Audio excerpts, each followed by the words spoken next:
आऊज़ुबिल्लाहिमिनश्शैतानिर्रजीम बिस्मिल्लाहिर्रहमानिर्रहीम। स्टूडेंट्स, हमने sampling and sample distributions का जो लेक्चर 1 है हमने कल कंप्लीट किया था। उसमें हमने पढ़ा था कि पॉपुलेशन क्या होती है, finite population, infinite population, target and sample population और सैंपल के बारे में पढ़ा था। ठीक है, आज हम पढ़ेंगे, देखते हैं, यानी जो बेसिक स्टैटिस्टिक्स है ना, बाय मोहम्मद सलीम अख्तर की बुक का पेज 34 है, page number 34। Page number 34 open करें तो आपको आज की डिफिनेशन मिलेगी, पैरामीटर एंड स्टैटिस्टिक्स। बहुत ही इंपॉर्टेंट डिफिनेशन है, मिली? देखें, इंतहा की इंपॉर्टेंट डिफिनेशन है पैरामीटर एंड स्टैटिस्टिक्स। अक्सर पेपर में ये पूछ लेते हैं what is the difference between parameter and statistics. तो एक वर्ड है स्टैटिस्टिक्स जिसके साथ एस हो, वो आपका सब्जेक्ट है। ये देखो, थोड़ा मैं क्लियर करता हूं फिर बात पर आता हूं।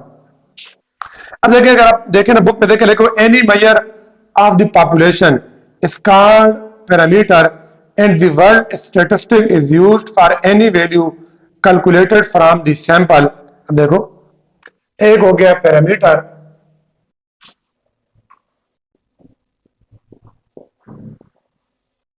और दूसरा वर्ड क्या है?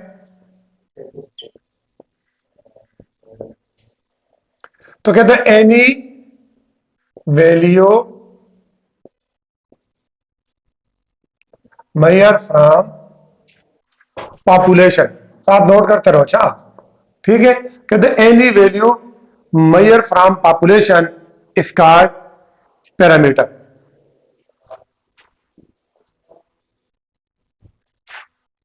ठीक है, तो ये साथ नोट कर लिया। अगर वो लेक्चर 1 था, आज का जो ये लेक्चर 2 है, तो आपको ऐसे याद रहेगा कि हमने इस चैप्टर के कितने लेक्चर है हमारे? लेक्चर 2। ठीक है, ये सारी चीजें मेन में डिफिनेशन जो उनको साथ नोट करो कि फिर कल जब हम ये रिवाइज करें और नेक्स्ट पेपर के दिनों में आपको याद करें तो आपको पता हो कि कौन कौन सी डिफिनेशन हमने तैयार करनी है। हो गया? अब देखें, यानी कोई भी ऐसी वैल्यू कि जो आप पॉपुलेशन से निकालें। किससे निकालें? पॉपुलेशन। यानी पॉपुलेशन क्या पढ़ा था? पॉपुलेशन क्या होती है? कल क्या पढ़ा था? पॉपुलेशन क्या होती है जी? अकॉर्डिंग टू स्टेटिस्टिक्स, हाँ, जिस चीज को हम स्टडी करना चाह रहे हैं, किसी भी ऑब्जेक्ट को, किसी भी मटेरियल को, किसी भी यानी डेटा को जिसको हम स्टडी करना चाह रहे हैं, वो हमारा क्या कहलाता है? पॉपुलेशन कहलाता है। ठीक है, एनी स्टडी ऑफ इंटरेस्ट, यानी एनी मटेरियल ऑफ इंटरेस्ट जिसको हम स्टडी करना चाह रहे हैं, वो हमारा क्या कहलाएगा? पॉपुलेशन। अब उस पॉपुलेशन में से जो आप मेजर करोगे, चाहे आपने उस पॉपुलेशन में से मीन निकाला, आपने उस पॉपुलेशन में से उसका वेरियंस निकाला, आपने पॉपुलेशन में से कुछ भी मूवमेंट्स निकाले, उस पॉपुलेशन के आपने स्टैंडर्ड डिविएशन निकाला, स्क्यूनेस निकाला, कुछ भी निकाला ना, वो आपका क्या कहलाएगा? पैरामीटर। वो आपका क्या कहलाएगा? पैरामीटर। समझ आई? ये चीज ध्यान में रखो, any value measure from population is called parameter.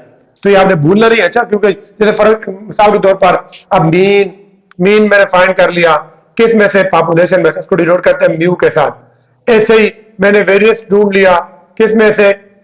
Population में से, उसको डिनोट करते हैं सिग्मा स्क्वायर के साथ। ठीक है, क्लियर हुआ ना? अब आ जाते हैं statistic, any value measure from sample. Sample में से जो आपने निकाला ना, वो आपका क्या कहलाएगा? स्टैटिस्टिक। यानी अब आपके पास पॉपुलेशन थी, आपने उसमें से सैंपल उठाए, यानी आपके पास टोटल पॉपुलेशन थी, फर्ज करें कैपिटल एन, टोटल पॉपुलेशन थी 10, आपने उसमें से 4 का सैंपल पिक कर लिया। क्या पिक कर लिया? 4 का सैंपल पिक किया। तो अब आपने टोटल एन का जो मीन निकाला ना, वो आपका कहलाएगा पैरामीटर। क्या कहलाएगा? पैरामीटर। वो जो आपने इस सैंपल 4 में से जो मीन निकाला ना, वो आपका क्या कहलाएगा? स्टैटिस्टिक। इसको डिनोट करते हैं म्यू के साथ, इसको डिनोट करते हैं एक्स बार के साथ। ठीक है, यानी सैंपल के मीन को डिनोट करते हैं एक्स बार के साथ, पॉपुलेशन के मीन को डिनोट करते हैं म्यू के साथ। ऐसे ही आपने इसका वेरियंस निकाल लिया, उसको डिनोट करते हैं सिग्मा स्क्वायर के साथ, तो ये क्या कहलाएगा? पैरामीटर। ठीक है, ऐसे ही आपने सैंपल में से आपने निकाल लिया वेरियंस, उसको डिनोट करते हैं एस स्क्वायर के साथ। किसके साथ?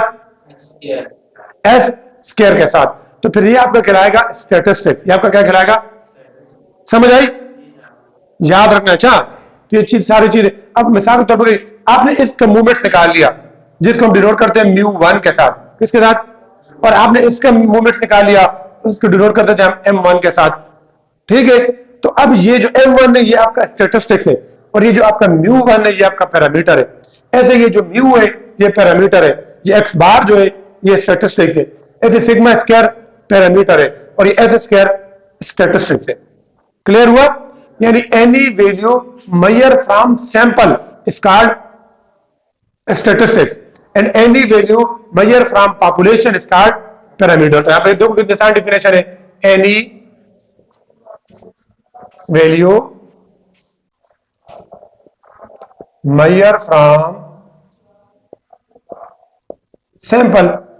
फॉर एग्जाम्पल आप ऐसे लिख सकते हो एक्स बार एस का स्क्वायर m1 etc, और यहां पर म्यू सिग्मा का स्क्वायर μ1 एक्सेट्रा सारे से। ठीक है,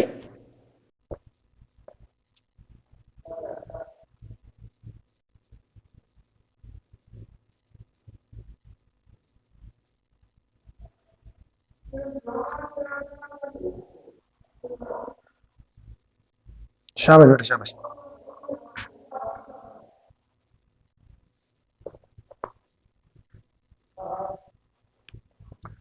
शाबाश शाबाश, हो गया।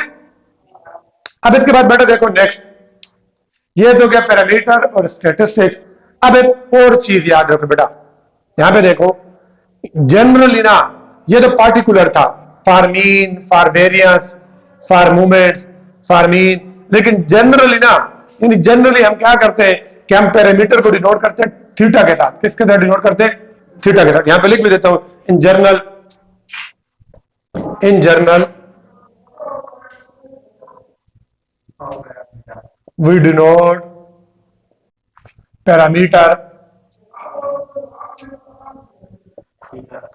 by theta। ठीक है, और इधर इन जनरल we denote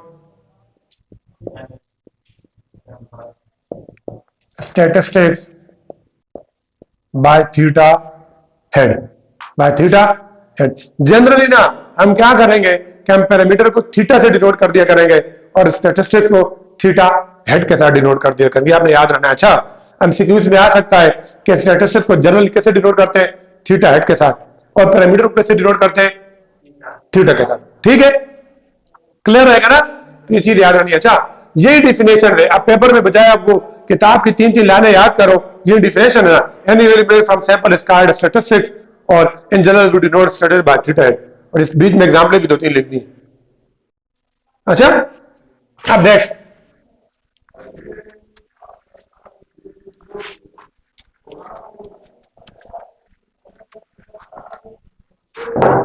अब बेटा देखिए क्या था, सैंपलिंग फ्रैक्शन। क्या लिखा हुआ है? Sampling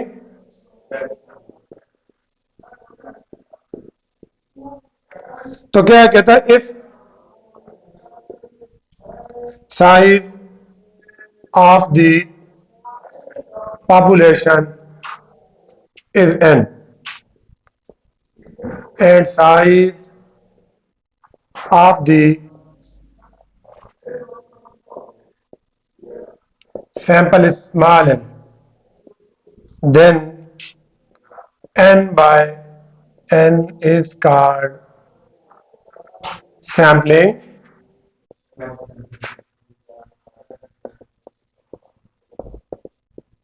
sample fraction. ठीक है,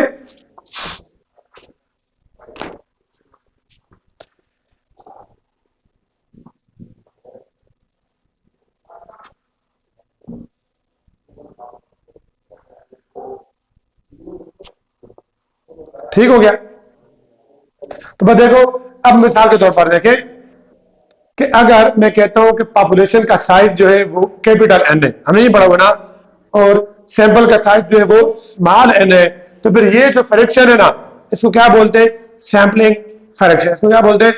सैम्पलिंग फ्रैक्शन। अब मिसाल के तौर पर सर ये इसका क्या मकसद हुआ, अब मिसाल के तौर पर मैं कहता हूं कि मेरे पास स्मॉल n जो है वो 10 है और कैपिटल N जो है वो 100 है, तो जब इसको सॉल्व करूंगा ना ये हो जाएगा मल्टीप्लाइंग बाय 4 को 100% निकाल लेता हूं तो ये ऐसे कट जाएगा तो 10% आ जाएगा। इसका मतलब ये है कि सैंपल जो है ना वो पॉपुलेशन का 10% है, यानी 10% मैंने सैंपल उठाया। कितना उठाया?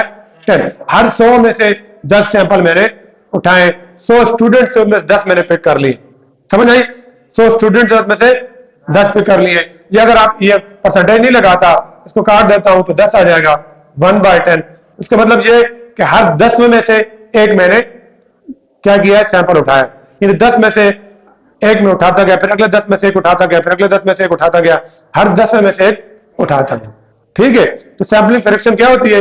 यानी sample size dividing by population size, इसका सैंपलिंग फ्रैक्शन। छोटी सी डिफिनेशन है ये आपके पेपर में से आ सकती है।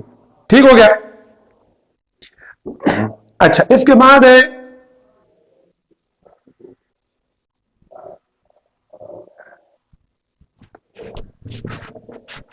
ये नोट करते जाओ अपने पास। अच्छा, उसके बाद एक और है बेटा complete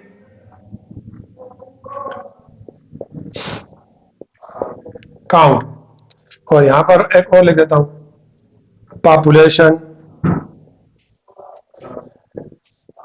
population census. if we collect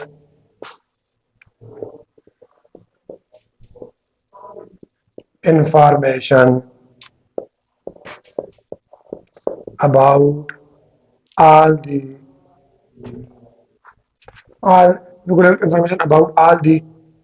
objects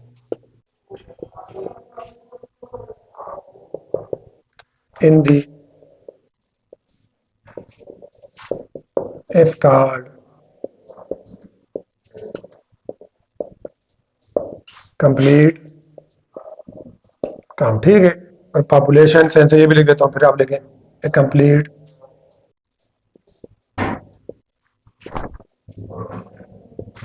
count of the human population.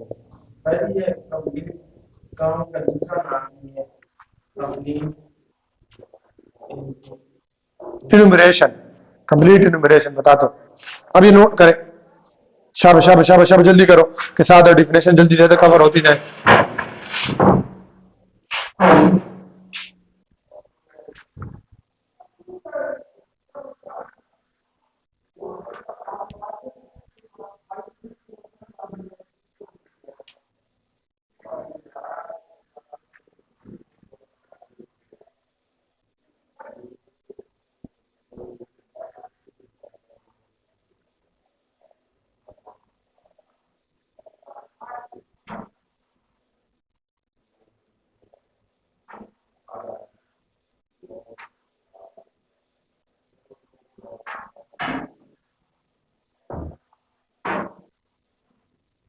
शाबाश बेटा शाबाश, छोटी छोटी डिफिनेशन है, जहां से बेटा निशान लगाने से नहीं होता, लिखने से होता है। नोट करो, बुक में निशान लगाते जाओगे फिर तो फायदा नहीं है, फिर तो मैं कहूंगा इधर से निशान लगा लो, पढ़ाने का फायदा क्या हुआ? मकसद ये है कि आप पेन के साथ लिखो कि नोट्स बनते जाएं और आपका आसानी से आपको सारी चीजें क्लियर हो गया बेटा? शाबाश शाबाश। जब आपकी डिफिनेशन ज्यादा आती है तो डिफिनेशन को सारे अच्छे से समझो, फिर क्वेश्चन आसान होंगे।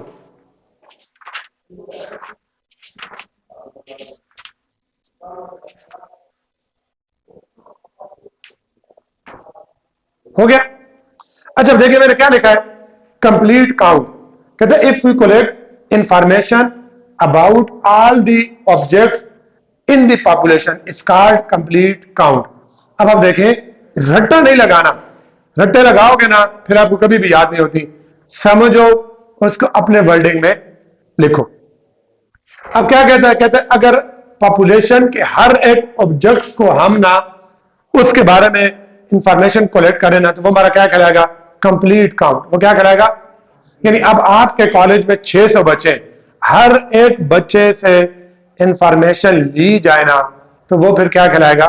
Complete count. यानी हर एक को गिन लिया है, हर एक से इंफॉर्मेशन ले ली है, तो ये क्या कहलाएगा?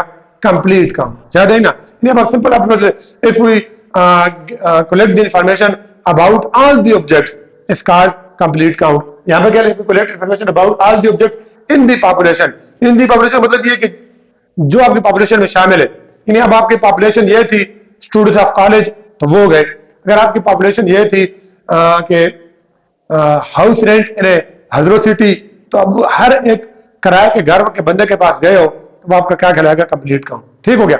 फिर उसके बाद पॉपुलेशन सेंसस क्या आ गया? ये तो आपको पता चल गया हो गया।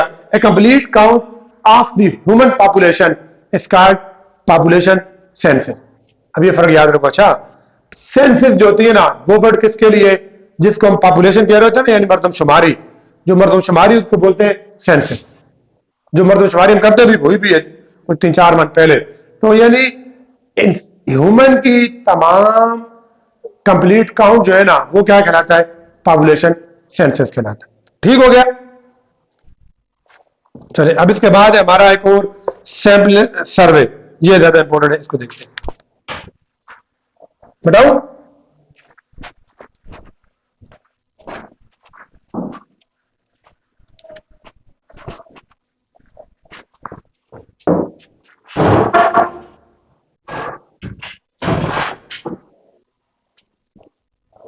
ओए,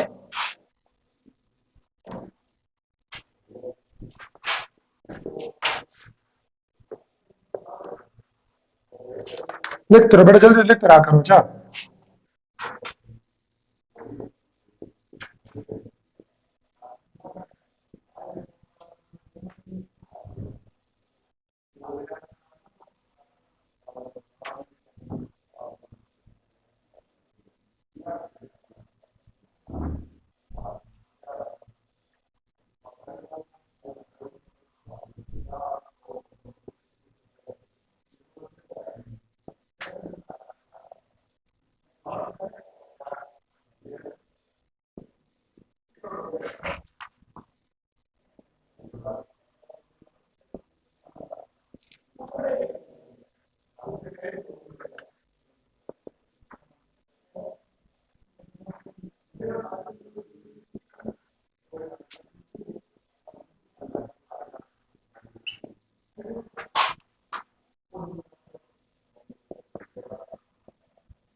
शाबाश बेटा, शाबाश शाबाश शाबाश। टाइम भी ख्याल करोगे कि क्या हिसाब है।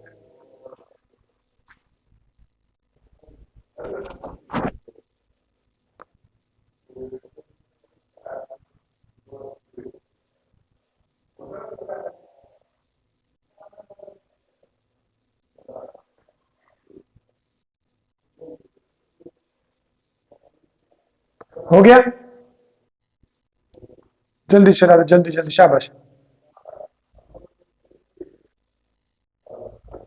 अब देखो क्या है सैंपल सर्वे। जो डिफिनेशन, छोटी जो डिफिनेशन है और ये आपके पेपर में आती है, इनको साथ देखते जाओ। कहते हैं when a sample of some suitable size is selected from population and the study carried out on the sample, this study is called sample survey। ठीक है। अब इधर देखें, बहुत दफे ऐसे होता है ना, कंप्लीट इन्यूमरेशन यानी कंप्लीट काउंट पॉसिबल नहीं होता। ठीक है, कंप्लीट काउंट पॉसिबल नहीं होता। यानी बहुत दफे ऐसे केसेस होंगे कि आप हर एक बंदे से मुकम्मल इंफॉर्मेशन घर घर जाके नहीं ले सकते। या आप कॉलेज के 600 स्टूडेंट के हर एक से एक घंटे में सारी डेटा कलेक्ट नहीं कर सकते। फिर आप क्या करते हो? आप उन डेटा में से, और मैं किधर ख्याल है, आप उन डेटा में से कोई सैंपल पिक करते हो, फिर उस सैंपल से इंफॉर्मेशन कलेक्ट करते हो, फिर क्या करते हो, उस सैंपल से इंफॉर्मेशन कलेक्ट करते हो, तो फिर वो आपका क्या कहलाएगा, सैंपल सर्वे, फिर आपका क्या कहलाएगा। अगर हर एक से इंफॉर्मेशन लूं तो वो क्या कहलाएगा, कंप्लीट काउंट, क्या कहलाएगा, कंप्लीट काउंट या कंप्लीट इनुमरेशन। और अगर उस पूरी पॉपुलेशन में से कुछ सैंपल उठाऊं और उस सैंपल से डेटा कलेक्ट करूं, उस सैंपल से इंफॉर्मेशन कलेक्ट करूं, फिर वो क्या कराएगा, सैंपल सर्वे। अब देखो चीज माइंड में बैठे ना, तो आप उसको अपनी वर्डिंग में लिख सकते हो। स्टेटिस्टिक्स में, फिजिक्स में, मैथ में बेटा ये स्पेलिंग या ग्रामेटिकल मिस्टेक्स इतनी काउंट नहीं होती। आप अपनी वर्डिंग में इनको लिखो, बजाय रट्टा लगाने के इसको बैठ के वैन ऐसा नहीं, समझो फिर उसको लिख दो। जो आपके माइंड में जो भी आता है, टूटी फूटी इंग्लिश में जो आता है, आप उसको लिख दिया करो, आपको नंबर मिलेंगे। ठीक है, समझ आई। अब इसके बाद नेक्स्ट हमारा टॉपिक है एडवांटेजेस ऑफ सैंपलिंग। ये बहुत इंपॉर्टेंट है, समझ आओ, पेपर का हिस्सा है ही है कि वो पूछ कह देता है write at least 2 advantages of sampling.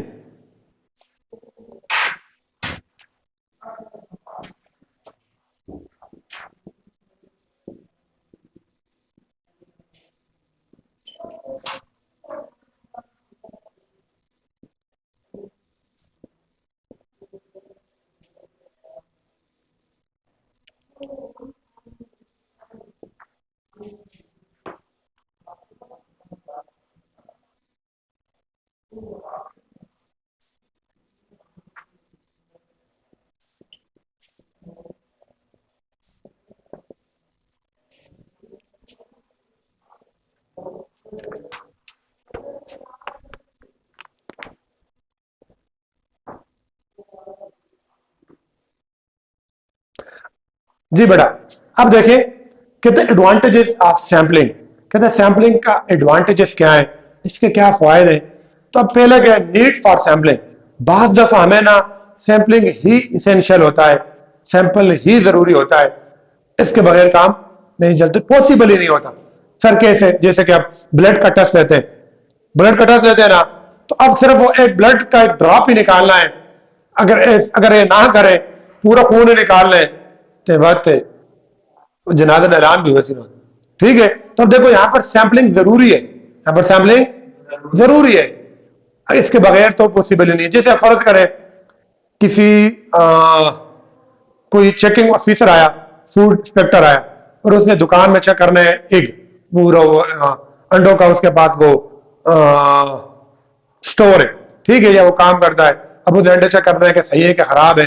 अब ये थोड़ा है कि देव हुआ थोड़ी देव डंडा ते पढ़ना शुरू करा, जैसे तो नहीं कि तोड़ता जाए तो बच्चे के पीछे क्या, तो वो क्या करेगा, वो सैंपलिंग करेगा, कोई बीच में से जाकर एक 4 5 7 अंडे उठाएगा, उनको चेक कर लेगा।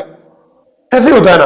अब वहां सैंपलिंग जरूरी है, तो कुछ केस ऐसे होते हैं जहां पर सैंपलिंग जरूरी है, इसके एडवांटेजेस है, उसके बगैर काम नहीं हो सकता। बहुत सारी और आपके पास मिसालें ऐसी होंगी कि जहां पर सैंपलिंग ही जरूरी होती है, समझ आई ना। तो नीड फॉर सैंपलिंग, जैसे अब मिसाल के तौर पर रिश्ता होने लगा है, किसी की बहन बेटी का या किसी के भाई का कोई रिश्ता होने लगा है, तब जाकर वो ए टू जेड उनकी सारी हिस्ट्री नहीं चेक कर सकते ना। वो क्या करते हैं, जाके मोहल्ले में 2 बंदों से पूछेंगे यार वो इधर ये कैसे लोग हैं, कैसे, वो बता देंगे यार। हो सकता है वो जो जिनसे पूछ रहे हो वो अच्छा बता दे, तो वो कह देंगे हाँ यार अच्छा पता चला यार, ठीक है। तो मिसाल ये है कि यहाँ पे सैंपलिंग जरूरी है, हर एक से जाकर इंफॉर्मेशन लेना पॉसिबल नहीं है। तो एक एडवांटेज ये हो गया कि some time sampling is essential, some time sampling is essential, बस आप ये भी लिख दो नीड फॉर सैम्पलिंग, तो बस आप समझ जाएंगे कि क्लियर हुआ। दूसरा एडवांटेज है सेव टाइम एंड कॉस्ट, ठीक है।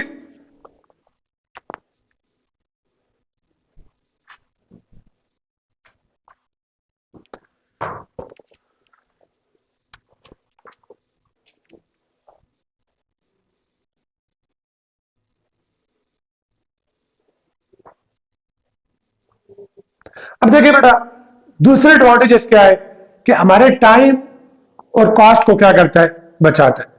जैसे फर्ज करें कि कंप्लीट इन्यूमरेशन के लिए कितना ज्यादा टाइम चाहिए, सिर्फ अगर 600 बच्चे कॉलेज में ही हैं तो हर एक से इंफॉर्मेशन लेते लेते लेते कहां पर पहुंच जाएंगे। लेकिन उन्हीं में से बीच में से रेंडमली 7 8 10 12 बच्चे उठाओ तो तुम्हारा टाइम बचेगा ना, बच गया ना, क्लियर हुआ। ऐसी कॉस्ट भी, अब जैसे मैं एक एक घर में जाके फिरूं, मुलाजिम मैंने लगा, जैसे कि सेंसस अभी हुआ है, वो कंप्लीट काउंट था, तो यकीन जाने वो जिस बंदे ने ड्यूटी की है ना, हर एक जो इन्यूमरेशन था, इन्यूमरेटर था, हर एक को ना 50,000 मिले। तो पूरे पाकिस्तान में जब इतनी हुई है तो खुद अंदाजा लगाओ कितना बड़ा खर्चा हुआ है ना। ये ऐसे ही अदरों में ही फिर लूं, अदरों में मैंने हर एक घर को चेक करना है, तो हर एक घर को चेक करने के लाजिम मेरे पास मोटरसाइकिल होगा, उस पर पेट्रोल डालूंगा, ठीक है, घर घर जाऊंगा, मेरा खर्च तो होगा ना। तो अगर वो ही मैं सैंपल उठा लेता हूं तो मेरे लिए इतना खर्च तो नहीं होगा, क्लियर हुआ। तो यानी सैंपलिंग हमारा क्या करती है, टाइम भी बचाती है, कॉस्ट भी बचाती है। अब इसको आप अपने वर्डिंग में लिख सकते हो, या तो जस्ट सिर्फ ये लाइन लिख दो कि sampling saved our time and cost, ये भी ठीक है। अब ये नहीं कि देखो मैंने लिखा सेव टाइम एंड कॉस्ट, आप थोड़ा सा बना लेना ना कि sampling save our time and cost, बस ऊपर some time sampling is essential, sampling essential for example testing a blood, ठीक है, ये कह सकते हो, या for example testing eggs in a store, कितनी मिसालें, testing a medicine in medical store, तो ये सारी एग्जांपल यहाँ पे एसेंशियल है। अब मेडिकल स्टोर में वो गोली एक ही चेक करेगा, सारी गोली चेक करता रहे, उसके सारा कितना चेक करेगा और क्या होगा, तो बस क्या है, सैंपलिंग जरूरी है। समझ आई, तीसरा एडवांटेज है।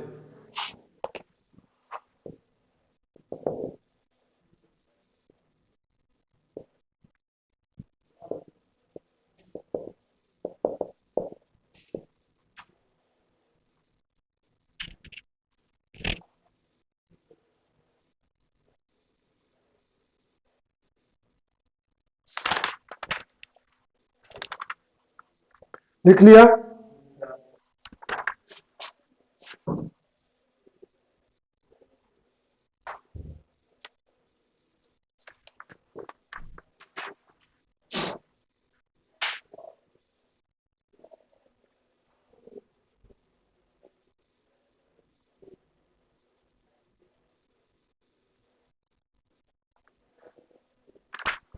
अब देखो बेटा, रियलिबिलिटी का मतलब यह है कि आपको ना अब अगर मैंने कंप्लीट इन्यूमरेशन करनी है, अगर मैंने कंप्लीट इन्यूमरेशन की तो लाजमी होते मिस्टेक्स के चांसेस ज्यादा है, ठीक है। जब मैं हर एक के पास लाजमी थकन की वजह से या कहीं ना कहीं पर मैं कोई गलतियां करूंगा, कहीं से डेटा कोई मुझे सही नहीं बताएगा, कुछ ना कुछ मिस्टेक्स के चांसेस ज्यादा है। इसके बरअक्स अगर मैं 7 8 उठाता हूं, ध्यान देखिए बेटा, अगर मैं 7 8 उठाता हूं ना, उन 7 8 के पास मेरे पास टाइम ज्यादा होगा, मैं अच्छे से उनसे अच्छे से क्या करूंगा, इंफॉर्मेशन दे दूंगा।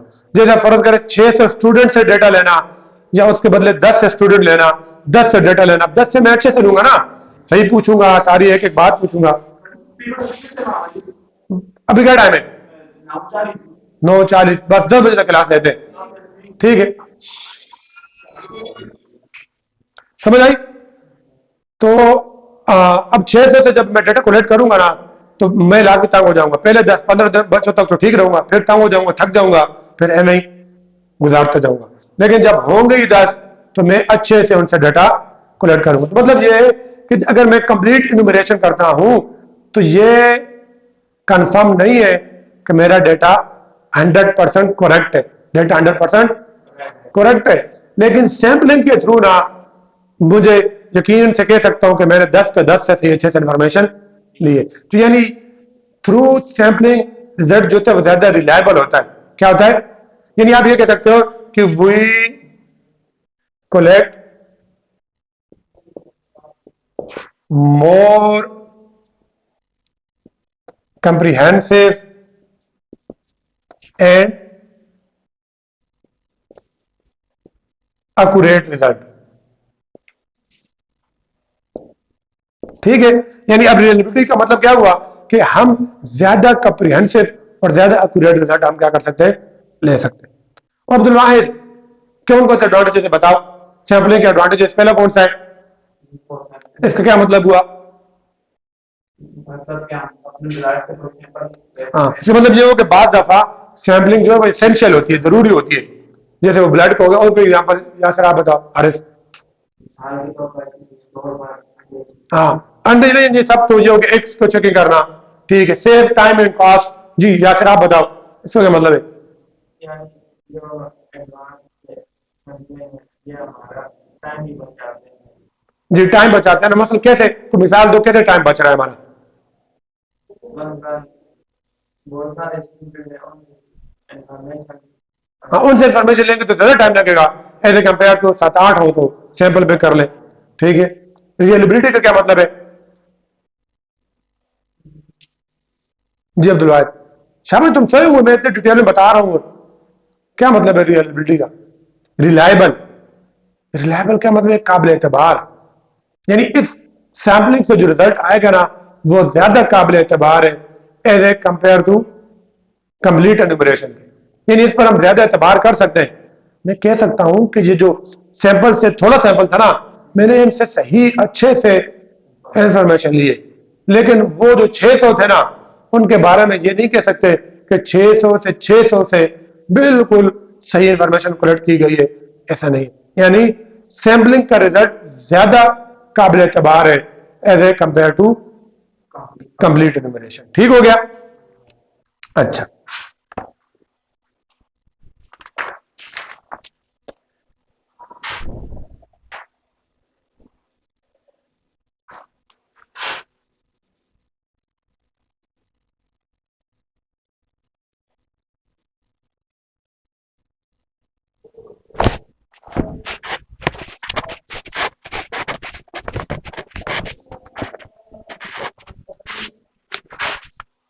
उसके बाद नेक्स्ट है बेटा लिमिटेशन ऑफ सैंपलिंग। इसको छोड़ दो। Sample design.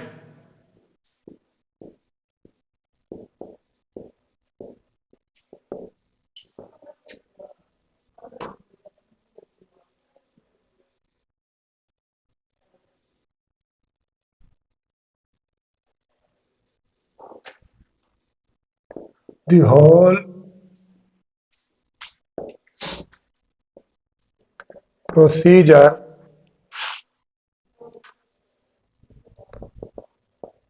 involved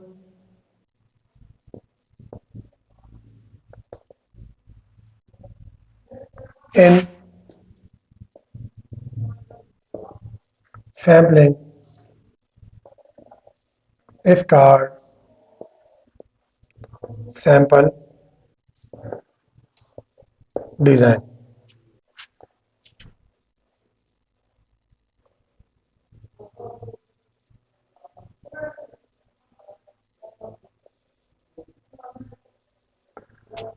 शाबाश शाबाश बेटा शाबाश। और एक लास्ट वाला भी लिख देता हूँ कि बस फिर हमारा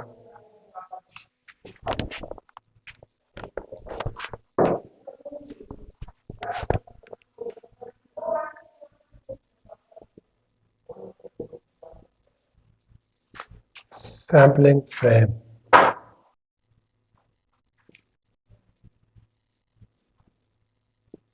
A complete list of all the units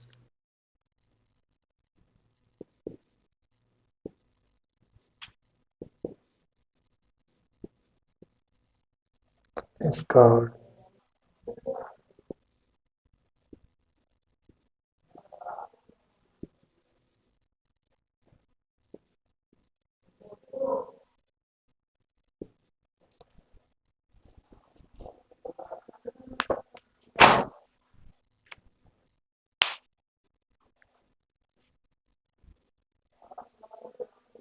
शाबाश बेटा शाबाश शाबाश शाबाश।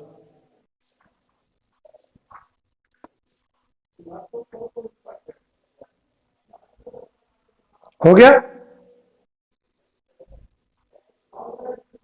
अब देखो बेटा, मैंने लिखा सैंपल डिजाइन। अभी थोड़ी देर पहले मैंने पढ़ा सैंपल सर्वे। पढ़ा था ना। अब हमने लिखा है सैंपल डिजाइन। अब देखो सैंपल सर्वे में ना, हम सर्वे कहते हैं जब जाके मैं डेटा जो कलेक्ट कर रहा हूं ना, वो मेरा कहलाता है सर्वे। वो क्या कहलाता है? जैसे मैं फील्ड में चला गया, फील्ड में गया ना और मैं डेटा कलेक्ट कर रहा हूं, तो वो मेरा क्या कहलाएगा? सर्वे। लेकिन सैंपल डिजाइन क्या होता है?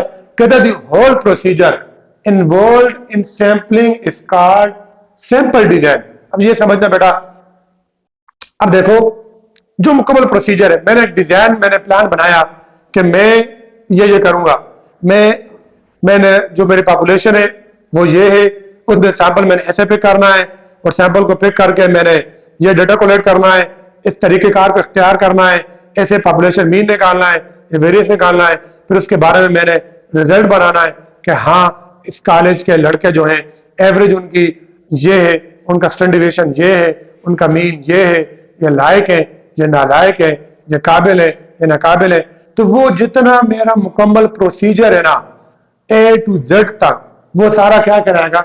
Sample design. यानी सबसे पहले आ जाता है collection of data, summarization of data, analysis of data, यानी जो कुछ मैंने करना है शुरू से लेकर आखिर तक, वो सारा मेरा क्या है? Sample design. वो मेरा डिजाइन है, ठीक है। यानी आप प्लानिंग नहीं होती, जैसे प्लानिंग आपने प्लानिंग कर ली है कि यार मिसाल के तौर आपने जाना है रावलपिंडी शॉपिंग करनी है, तो इधर से आपने माइंड बना लिया है, यहाँ से यार सबसे पहले यार जाएंगे हटिया चले जाएंगे, हटिया से यार तरीका है, हटिया से फिर उधर जाएंगे मंडी मोड़, मंडी मोड़ से राजा बाजार जाएंगे, राजा बाजार से ये चीजें लेनी है, फिर ला कर ये एस्टिमेट होना चाहिए, इतना मेरा खर्चा होगा, फिर आ जाओ फिर बता दो यार कि रावलपिंडी चीजें सीधे ले। फिर आपने कहा कह रहा रावलपिंडी में चीजें सस्ती है, महंगी है, कुछ अपना कंक्लूजन से बना लिया। वो जितना आपका सारा प्रोसीजर था ना, जो आपने पहले से डिजाइन माइंड में बना लिया है, वो आपका क्या है? डिजाइन है। तो जब सैंपलिंग के लिए कर रहे हो तो फिर आपका क्या हो जाएगा? सैंपलिंग डिजाइन, ठीक है। फिर अगर सैंपलिंग फ्रेम, बहुत ही इंपॉर्टेंट डिफिनेशन है, जिनके साथ इंपॉर्टेंट डिफिनेशन बोलते हैं उनके साथ लिख लिया करो कि आपको याद रहे। कहते हैं complete list of all the units of the population is called the sampling frame. अब देखें आपकी पॉपुलेशन में, सैंपल का नहीं कह रहा, किसका कह रहा हूं? पॉपुलेशन का। आपकी पॉपुलेशन में जितने भी यूनिट्स हैं, जितने भी ऑब्जेक्ट्स हैं, जितने भी इंडिविजुअल है ना, उन तमाम की एक लिस्ट आपके पास मौजूद है, उसको बोलते हैं सैंपलिंग फ्रेम। उसके क्या बोलते हैं? Sampling frame. जैसे अब कॉलेज के कितने स्टूडेंट हैं? Let us suppose 600। उन 600 की लिस्ट मेरे पास जो होगी ना, जिस कागज पर, जिस रजिस्टर पर वो लिखे हुए, अब उन 600 में से मैंने पिक करना है ना, तो वो जो जिस पेज पर वो सारे लिखे हुए हैं ना, वो क्या कहलाती है? Sampling frame. A complete list of all the individual in the population, या all the objects in the population, या all the things in the population, या all the material in the population. कितने वर्ड जो आपको दिल लगे आप use कर लो, तो वो फिर आपकी क्या कहलाएगी? सैंपलिंग फ्रेम कहलाएगी। समझ आई? तो आज का हमारा ये लेक्चर नंबर 2 कंप्लीट हुआ, और इसमें हमने क्या क्या पढ़ लिया थोड़ा सा फिर रिवाइज करता हूं कि आपको थोड़ा सा फिर याद रहे। सबसे पहले क्या पढ़ा? सबसे पहले पढ़ा पैरामीटर और स्टैटिस्टिक्स, ठीक है। अच्छा बताओ, एक और चीज मुझे भूलना याद नहीं रहा, यहां पर देखो एक वर्ड है स्टैटिस्टिक और एक और वर्ड है स्टैटिस्टिक्स। दोनों में क्या फर्क है? हाँ, ये एज ए सब्जेक्ट जो आप पढ़ रहे हो, ये जो आप पढ़ रहे हो ना, ये वो आपका सब्जेक्ट है स्टैटिस्टिक्स। और ये जो ऊपर लिखा हुआ ये क्या है? ये एक न्यूमेरिकल वैल्यू है, एक न्यूमेरिकल, एक नंबर है, एक न्यूमेरिकल वैल्यू है जो आपने सैंपल में से निकाली है। सैंपल का मीन, सैंपल का वेरिएंस, सैंपल का मूवमेंट, सैंपल के स्क्यूनेस, जो भी है, तो वो फिर आपकी क्या है? स्टैटिस्टिक। और ये स्टैटिस्टिक्स क्या है? ये सब्जेक्ट है। तो अगर पेपर में आपसे आ जाए ये लिखा हो तो आपने बोलना है स्टैटिस्टिक्स एज ए सब्जेक्ट जो आप पढ़ते हो, विच यू स्टडी। और ये आ जाए any numerical value which is calculated from sample, ठीक है। फिर उसके बाद हमने पढ़ा सैंपल फ्रैक्शन, यानी sample size by population size, यानी small N by capital N. फिर कंप्लीट काउंट पढ़ा, वो आपको ऑलरेडी माउंट में होगा। फिर population census, sample survey, advantages of sampling, sampling design और सैंपलिंग फ्रेम, ये सारा आज हमने पढ़ा। तो आज हमारा मोस्ट डिफिनेशन कंप्लीट हो चुकी है। कल इंशाल्लाह नेक्स्ट लेक्चर नंबर 3 में देखेंगे कौन कौन से डिफिनेशन हमारी रिमेनिंग है उनको पढ़ेंगे। लेकिन साथ साथ बेटा ये साथ साथ रिवाइज करते रहा करो, ठीक है। छुट्टियां कम कर दो कि छुट्टी आपकी ज्यादा हो गई है, पूरे एक मंथ में हमारा एक चैप्टर ही कंप्लीट हुआ, हालांकि ऐसा होना नहीं चाहिए। होना ये चाहिए था कि कम से कम हमारे 2 चैप्टर कंप्लीट हो चुके होते, तभी बेस्ट था कि आप हर एक चीज अच्छी थी पढ़ लो, कि अगर आप आगे जाके ना जिंदगी रही तो अगर बीएससी में आप स्टैटिस्टिक्स रखते हो ना, यानी एडीपी में, तो फिर आपके लिए वो बेस्ट है, ठीक है।